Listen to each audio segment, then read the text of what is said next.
Մենք փորձել ենք երկիր առ երկիր, պատվիրակություն առ պատվիրակություն մեր բոլոր գործընկերներին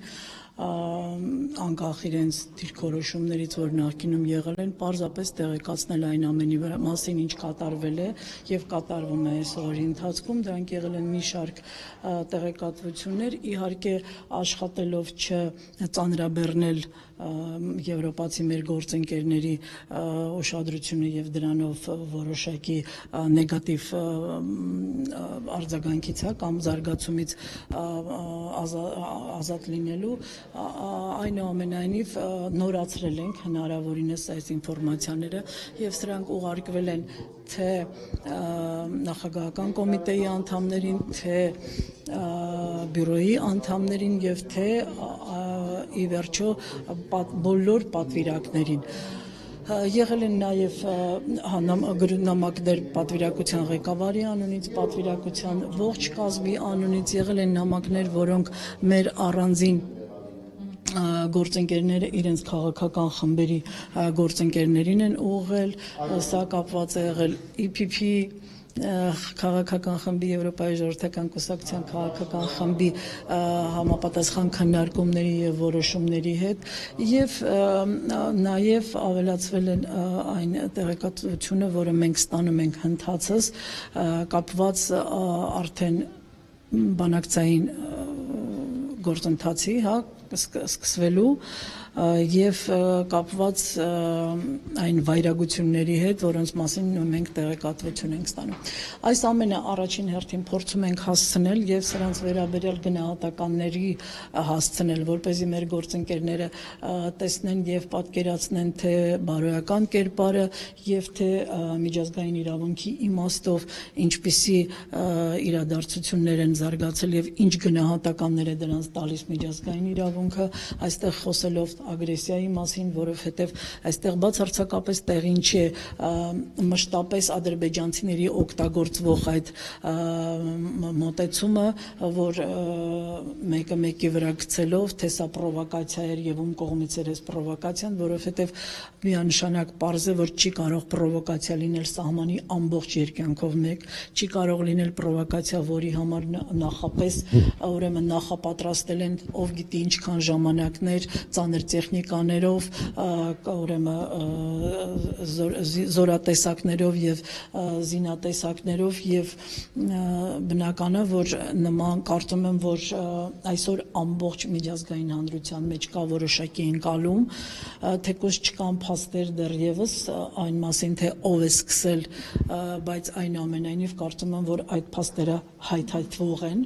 եւ դրանք կլինեն ու դրանց վերաբերյալ կլինի նաեւ միջազգային իրավունքից բխող գնահատականներ։ Բնականաբար մեր թիրախի մեջ է նաև հնչեցնել տեղեկատվությունը եւ գնահատականների հասնել այն վերաբերյալ, որ ռազմական հանցագործություններ են կատարվել, որ կատարվել են հանցագործություններ խաղաղ բնակչության նկատմամբ, որ այդ հանցագործությունները իգիլի ոճով են եւ սա բացարձակ խոսում է այն մասին, որ Ադրբեջանի կողմից նաեւ վարձկաններ են օգտագործվել եւ այդ վարձկանները Սիրիայից փախած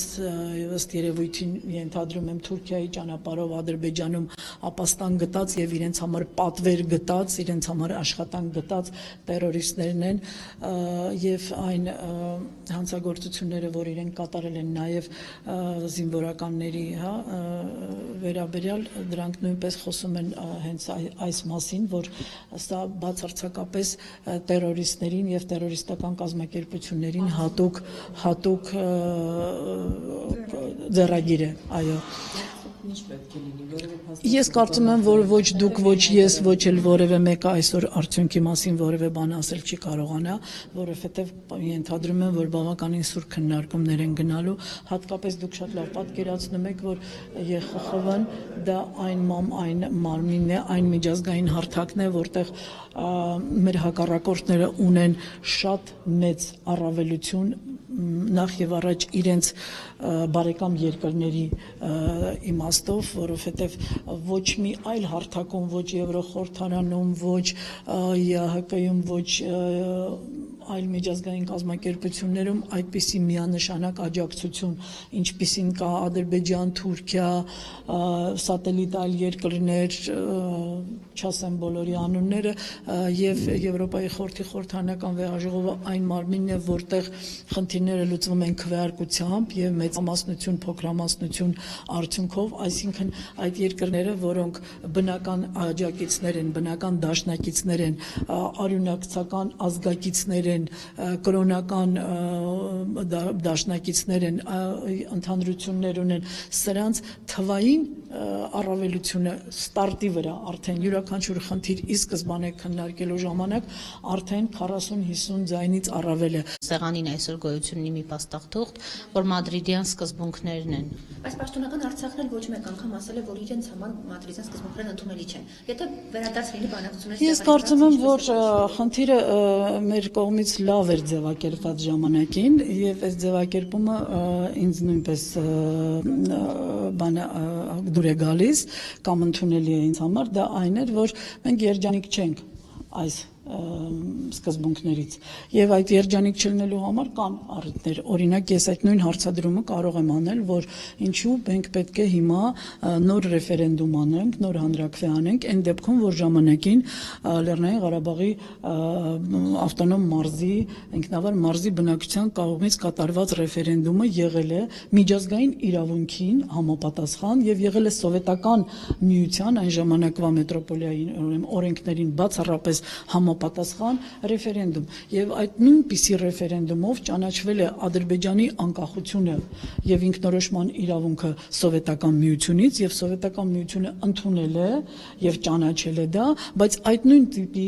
հանրաքվեով նույն օրենքների եւ նույն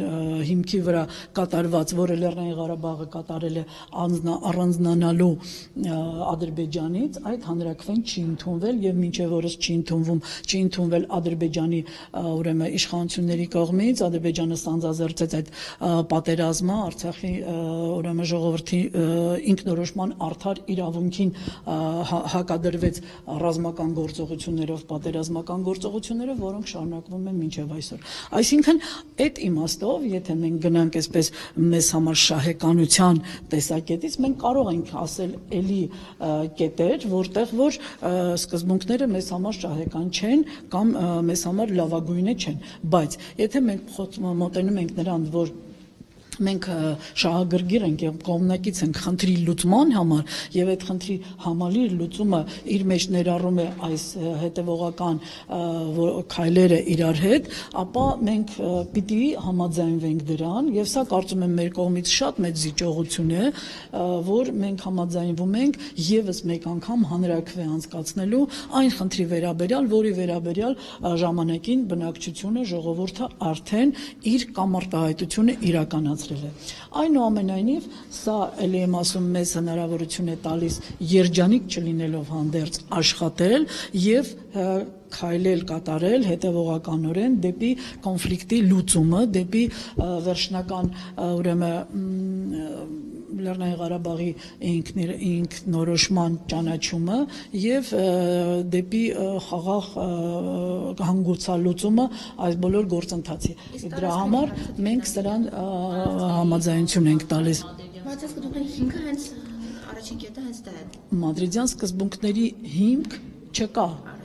չկա մի որևէ հարց եւ այդ մասին Մադրիդյան Մինսկի խմբի համանախագահները արտահայտվել են մի քանի անգամ, որ Մադրիդյան սկզբունքները պետք է դիտարկել ոչ թե մեկը մյուսից հետո կամ մեկը մյուսից առանձին, այլ դրանք մի համալիր են, որոնք պիտի